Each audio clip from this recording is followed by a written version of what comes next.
خلیل الرحمان قمر صاحب بھی ہیں پاکستان کے ایک لیجنڈ. کیا خوب لکھتے ہیں, تحریر ہے, دبن بات کرتے ہیں, سیدھی بات کرتے ہیں اور کلیئرٹی ہے آپ میں کہ آپ کس راستے پر ہیں.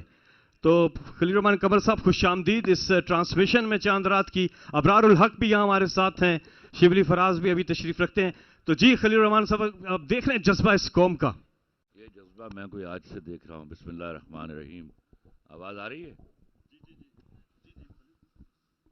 کیا ہے کہ جب یہ کھیل رہے تھے تب سے میں ان کا کمٹمنٹ لیول دیکھ رہا ہوں. شاید یہی وہ تحریک ذرا اپنا خلیل بھائی آواز آپ کی طرح مائک پاس رکھیں گے, آواز تھوڑی آپ کی کم آ رہی ہے. آواز بسم اللہ الرحمن الرحیم. اب بہتر ہے. میں پہلے تو ایک چھوٹا سا اس بریف سے آؤں گا جہاں آپ کی تربیت چل رہی ہوتی ہے آبزرویشن سے. وہاں کچھ لوگوں کو آپ ایز اے مینٹور دیکھ رہے ہوتے ہیں.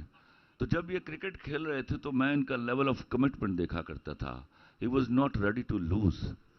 ہی بلیوڈ کہ اوکے ہار جاتا ہے آدمی پر میں ہاروں گا نہیں. تو اس نے مجھے I was a very clear man. ہمیشہ سے میں سوچتا تھا کہ میری قوم جس دھارے پر چل رہی ہے یا اس کو جس دھارے پر چلایا جا رہا ہے یہ وہ 1100 سال کی تربیت ہے جس میں ہمیں رعایا کے بطور ٹریٹ کیا گیا. فیصل بھائی آواز قمر بھائی کی بہت کم آ رہی ہے, کائنڈلی ذرا اور رعایا جو ہے وہ غلاموں کی بدترین شکل ہے. زبردست. کیونکہ غلاموں کو معلوم ہوتا ہے کہ وہ غلام ہیں, رعایا کو معلوم نہیں ہوتا وہ غلام ہے. 14 اگست کو جب پاکستان بنا تو اچانک رعایا کو اناؤنس کیا گیا کہ آج سے تم جمہور ہو بغیر کسی تربیت کے. نتیجہ اس کا یہ ہوا کہ ہم نے ایک پوری قطار در قطار لوگ پیدا کیے جو ہاتھ باندھ کر اپنے سے بڑے لوگوں کے, امیر لوگوں کے سامنے کھڑے تھے. ہمارے ہاں یہ چیز پیدا ہی نہ ہو سکی کہ جو حرام کمانے والا ہے وہ دراصل دنیا کا غریب ترین آدمی ہے. آج وہ ایک غریب آدمی وہاں لندن میں بیٹھا ہے. یہ 6 ارب روپیہ 600 ارب روپیہ اگر آپ کی جیب میں ہو تو نہ آلو بدل جاتا ہے, نہ مولی بدل جاتی, نہ گاجر بدلتی ہے, ایک شیف بدلتا ہے, لیکن آپ کی عزت کا جنازہ نکل جاتا ہے.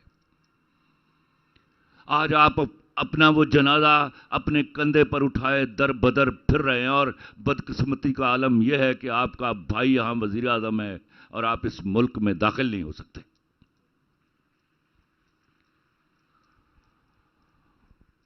وہ جو کرشمہ سازی تھی جس میں آہستہ آہستہ ہم نے ٹیبلز ٹرن کی اور امیر آدمی کو عزت دینا شروع کی یہ سوچے بغیر کہ اس کے کمائے ہوئے پیسے حلال کے ہیں یا حرام کے, اس نے تباہ کیا یہ میرا ملک. اور آج اصل میں وہ ان کا نام ہے اشرافیہ, ایکچولی ان کو بدماشیہ کہنا چاہیے. اس بدماشیہ سے جنگ ہے, وہ جنگ جو 75 سال سے ہم مسلسل ہارتے ہوئے آ رہے ہیں. ایک شخص آیا, میں آج آئی ایم ناٹ جو کسی کی منہ پر تعریف کروں گا, لیکن یاد رکھیے گا میں جب پہلی دفعہ عمران خان کو ملا تو یہ پرائم منسٹر تھے. میں تب بھی دیکھ رہا تھا کرسی واز ناٹ امپورٹنٹ فار ہم.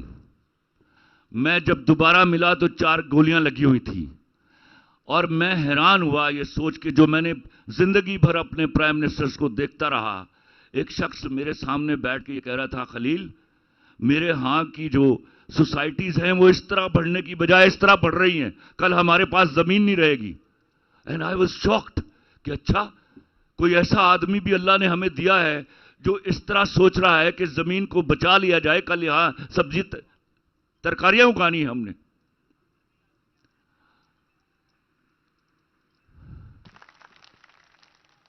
خدا کی قسم میں نے اپنی آنکھوں سے دیکھا, گھنٹہ 1.5 گھنٹہ بھر ٹانگ رکھتے تھے زمین میز کے اوپر نیچے اتارتے تھے اور تڑپ صرف اتنی تھی جیسے میں تڑپتا ہوں کہ میرے ہاں آج جس جگہ پر میرے ملک کو لے آیا گیا ہے 12 مہینوں میں, میرے ہاں غریب کی بچی بک رہی ہے.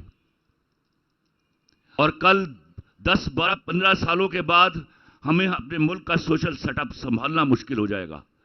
لوگ آپ سے سوال کرتے ہوں گے کہ خان صاحب نے کیا کر دیا تھا.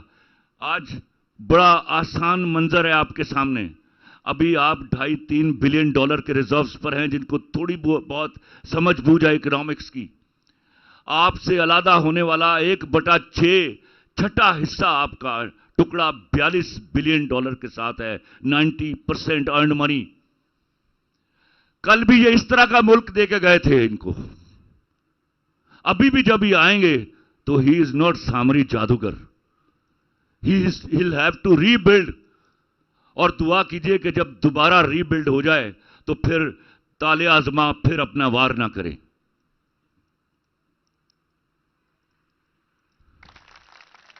ابھی ان کے آنے سے پہلے I have to quote کہ ابرار مجھے کہہ رہے تھے یار خلیل کیا آدمی اللہ نے ہمیں عطا کیا. یہ کون آدمی ہے ایسی چیزیں ایسے لوگ ایسی شخصیت پروردگار بلیسنگ کے طور پر آپ کو عطا کرتا ہے. اللہ کے واسطے قدر کر لیجئے. He is the more what I believe, why I am standing with him.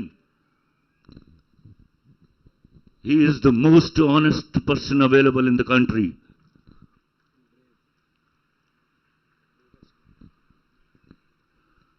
یاد رکھیے گا آج میں پہلے ایک سیلوٹ میں ہمیشہ پیش کرتا ہوں اپنے ہاں کی خواتین کو. This is first ever time کہ میرے ہاں کی عورت والنٹیئر کر کے اس ملک کے باہر نکل کے آئی ہے. اور میں اپنے مردوں کو کہا کرتا ہوں کہ یاد رکھنا مرد بھاگ جاتے ہیں عورت نہیں بھاگا کرتی. And that is the fact I tell you. یاد رکھیے گا جب تک آپ کریز میں موجود ہیں ہم یہ میچ جیت کر رہیں گے انشاءاللہ. فی امان اللہ. کہ یاد رکھنا مرد بھاگ جاتے ہیں عورت نہیں بھاگا کرتی. And that is the fact I tell you. یاد رکھیے گا جب تک آپ کریز میں موجود ہیں ہم یہ میچ جیت کر رہیں گے انشاءاللہ. فی امان اللہ. بہت بہت شکریہ ابرار بھائی. اب لوگ آپ کا بھی انتظار کر رہے ہیں. کچھ گپ شپ یہاں پہ ہوتی ہے پھر منتظر ہیں لوگ آپ کے. ذرا ہاں ابرار آ رہے ہیں جی آپ میں وہ بھی صحیح چلتا ہے. اتنی زبردست باتیں خلیل الرحمان قمر صاحب نے کی کہ دل چاہتا ہے وہ شعر کہہ دوں کہ میں نے یہ جانا کہ گویا یہ بھی میرے دل میں تھا. ایک راؤنڈ آف اپلاز بہت ساری تالیاں ہونی چاہیے خلیل الرحمان قمر صاحب کے لیے. اور جو باتیں ہمارے ایکس اور next prime minister Imran Khan صاحب نے کی جو پیغام آپ کو دیا اور اس پہ ہم سب ڈٹے ہوئے ہیں.